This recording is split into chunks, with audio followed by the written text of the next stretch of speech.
Hello, everyone. I'm Jonathan Calixto, and today is Tuesday, April 29th. You are now watching Open, a program that brings the Bronx and New York City straight to you. Don't forget to stay connected with us via social media at BronxNet TV.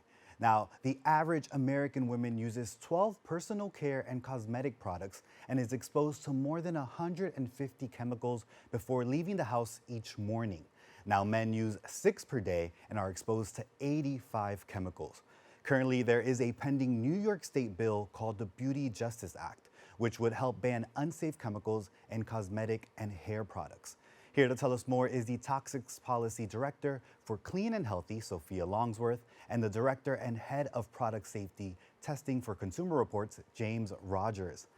Hi, James and Sophia. Thank you so much for joining us this morning. Good Yes, morning. good Thank you morning. for having us. Yeah, now, of course, I gave a little bit of an insight into obviously the chemicals that we're talking about and that are included in these products. But, Sophia, talk to me about the Beauty Justice Act. What is its mission and what are you looking to address? Yeah, so the Beauty Justice Act, it is sponsored by Senator Leo Webb and Assemblymember Deborah Glick, and it will ban the worst toxic chemicals in personal care products and cosmetics, focused on those that disproportionately harm women and femmes of color. So the goal is just for everyone to have access to clean, safe, and healthy products. Yeah, now, of course, earlier I did mention these statistics, which were very shocking even to our team to hear that women are Mhm. exposed to 150 chemicals a day on average, Mhm. while men are exposed to 85 chemicals. James, when we hear those numbers, can you give us a sense of what are these chemicals and why are they harmful? Well, Consumer Reports, we were very concerned with lead and volatile organic compounds, which we reported on in artificial braiding hair earlier this year. As you may know, lead can be a very significant toxin that can cause mental issues, reduction of IQ points in children. And the volatile organic compounds, some of them that we found actually are linked to cancer, such as benzene and methylene chloride. Now, of course, James, with that insight of obviously even like lead, which can cause these long term health risks, Sophia, you've been on the front lines of these toxic policies as well. Talk to us about what would change when it comes to the ingredients in these beauty products and how can it actually help people in the long term? Yeah, so if we take a step back on the federal level, there is very slow action on the regulation of chemicals, and the FDA has not been using its existing authority to restrict harmful chemicals from cosmetic products. So, what would change in this New York bill is that manufacturers will no longer be allowed to sell products that contain toxic chemicals that have been tested and determined to be harmful to human health, contributing to cancer, developmental, and reproductive challenges. So, what we simply want to do is to ensure that the products that are available to consumers on the shelves are safe. Yeah, now, of course, with banning some of those chemicals, we do hear that the EU has banned over 1,600 Mhm. ingredients. How does the US compare and where are we falling short? So, the EU and the US take different approaches in the way in which chemicals are regulated. In the EU, before chemicals are included in products, they have to be tested to ensure that they don't cause harm. In the US, the opposite is true. So, chemicals are only restricted after they've been proven to be harmful to human health. And it can take years before this happens. And by then, an even more harmful substitute has already been introduced and placed on the market. Yeah, now, of course, I did. When we talked about these statistics, I mean, James, you also recently put out a report on synthetic braiding hair. Can you talk to me about what you found out in this report and in your research? Well, one of the things we found out was that the FDA does not regulate this product. So if it is contaminated with these chemicals, and we believe it is, there is no federal oversight on the chemicals that could be in the braiding hair and could cause serious harm to women.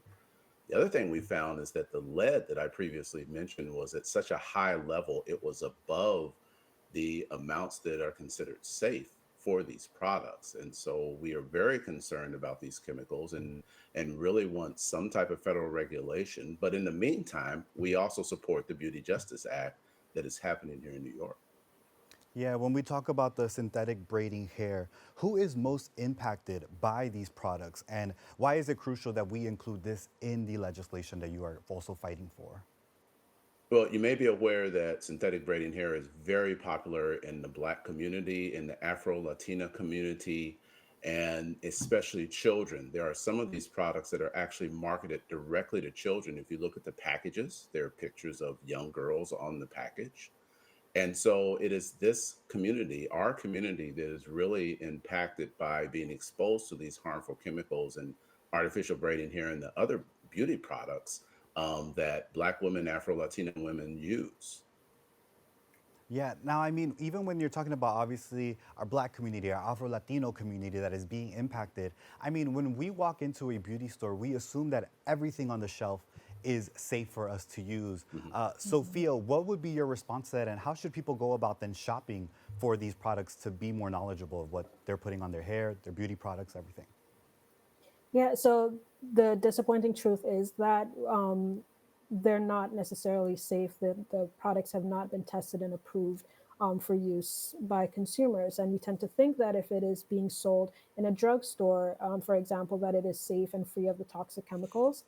That is not necessarily the case. And it shouldn't be that consumers have to be experts in the science to know what to shop for when they go shopping. It should be that um, the government should make it so that chemicals that are toxic and dangerous to human health is not being placed in the products that people shop for. So I know that folks may panic or maybe feel guilty because they don't know this information, but you should not. Like I said, you should not be an expert in the science. What we suggest that you do is maybe take a look at the products that you use most often and maybe start looking for safer alternatives and then slowly replacing them slowly but surely. And hopefully, we get this bill passed so that all of the products on the shelves are safe for consumption and for use.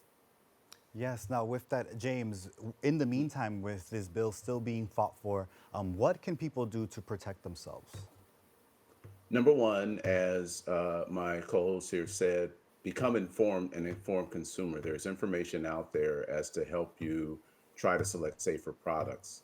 In the article, we mentioned that many women, many children wear these braids for 4 to 6 weeks at a time. We suggested maybe reduce the amount of time you have the braids in, so you reduce your risks. Maybe increase the amount of time that you have braids in between. And so again, you're letting your hair rest, your scalp rest. And then also, there are some products we have not tested yet that say that they are safer. And so, our community may consider using these products that may be safer, maybe more natural, maybe plant based, that's out there until we get more information about this product. Now, with that, of course, of having these products that may be a safer route for people to go to, where can they actually find this research or maybe even look up some of these products? How about you, Sophia?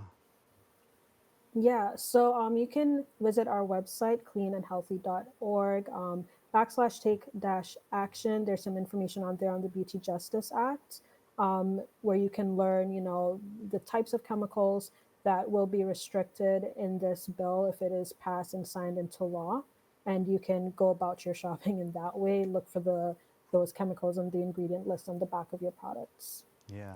Now, of course, with the impact here in New York, if the bill does happen to pass, how soon can New Yorkers expect to see those changes being applied? Mhm. So, if the bill passes this year and it is signed into law this year by Governor Hochul, then by the year 2029, no products sold on shelves should have these restricted chemicals. So, this gives the manufacturers time to get the products off of the store shelves and to come up with a different formula for the products so that consumers can buy products that are now toxic free and safe for their use. James, for you as well, like obviously with the report that you released and even talking Mhm, about some of the numbers and statistics now, mhm. anything else that you were shocked to learn about in your research into these kind of beauty products that aren't so safe for us? Well, our article talked about acute reactions to this product, which would be reactions to the smell, scalp irritation, redness, those type of things. But what I was mostly shocked about were the lead results. There were some extremely high levels detected. The other concern is that many women that work in this industry are exposed to these products every day. And so, along with a bill such as this, we would also want some type of investigation as to how can we keep the workers in these salons safe, because they handle this product every day, 14, 16 hours a day. And so Mhm. we're really convinced that their exposure is even higher than the typical consumer, but they deserve to work in safe environments too. Definitely, and so important that you talk about that too. The people not just who are taking these products and using them, but also the people who are working behind the scenes, Mhm. should also be protected. Something that we talked about earlier was again this disproportionate impact on the Black community and people in Mm. general of color. Why do we fall so short when it comes to being safe and protected in these beauty products? You'd say. Maybe start with you, Sophia, and then I'd love to hear your take as well, James. Mhm.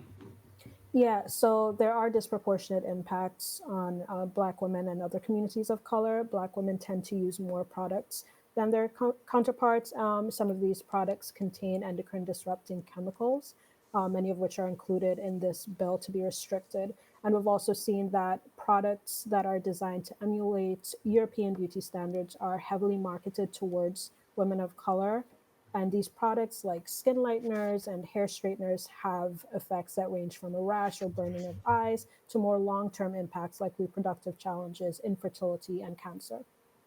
Wow, definitely like long-term risks right there. Mhm. James, I'd love to hear your point as well. Mhm. Two things. Number one, especially with artificial braiding hair, it's a cultural thing. It's part of the culture, the beauty, the presentation of Mhm. our women and our hair. And so because the styles require additional hair, sometimes we get an increased exposure. The other thing is that I used to work for a federal regulatory agency, and the federal agencies move so slow in regulation.